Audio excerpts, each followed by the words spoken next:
আচ্ছা, এখানে দেখো কি লেছে, রহিম সাহেবের মাসিক আয় 18,550 টাকা এবং মাসিক ব্যয় 17,984 টাকা। তার মাসিক জমা কত? আগে অঙ্কটা ভালো করে বোঝো। এখানে কি বলছে, রহিম সাহেবের মাসিক আয়, আয়টা হচ্ছে তার মাসিক ইনকাম, মানে তিনি প্রতি মাসে 18,550 টাকা তিনি পান, তার কাছে এই টাকাটা আসে। এবং মাসিক ব্যয়, এই ব্যয়টা হচ্ছে তার খরচ, মানে তিনি প্রতি মাসে এই 17,984 টাকা খরচ করেন, মানে তার কাছ থেকে চলে যায়। এখন এখানে কি বলছে, তার মাসিক জমা কত। এই জমা কত এটা বের করতে হলে আমাদের কী করতে হবে, তার কাছে প্রতি মাসে টাকাটা আসে, এই টাকা থেকে যে টাকা তার খরচ হয়ে যায়, ব্যয় হয়ে যায়, সেই টাকাটা সঙ্গে বাদ দিতে হবে। এরপর যে টাকাটা থাকবে সেটা হবে তার জমা। তাহলে আমরা কীভাবে বাদ দেবো, আমরা লিখব রহিম সাহেবের মাসিক আয় 18,550 টাকা, রহিম সাহেবের মাসিক ব্যয় 17,984 টাকা। এখন কী করে বাদ দেবো, এই 0 থেকে তো 4 বাদ দেওয়া যায় না, 0 আমি 1 দিলে কত হয় 10, 10 থেকে 4 বাদ দিলে কত হয় 6, আর 1 দিয়েছিলাম, কী করবো 8 সাহায্য কত হয় 9, এই 5 থেকে 9 বাদ দেওয়া যায় না, 5 আমি 1 দিলে কত হয় 15, 15 থেকে 9 বাদ দিলে কত হয় 9, 10, 11, 12, 13, 14, 15, 6,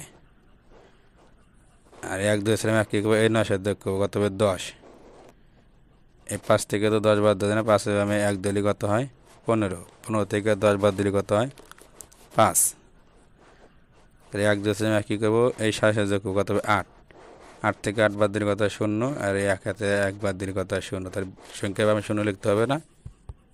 তাহলে রহিম সাহেবের মাসিক জমা কত 566 টাকা।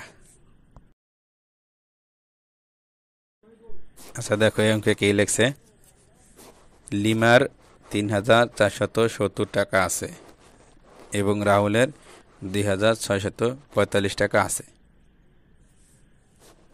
লিমার কত টাকা বেশি আছে?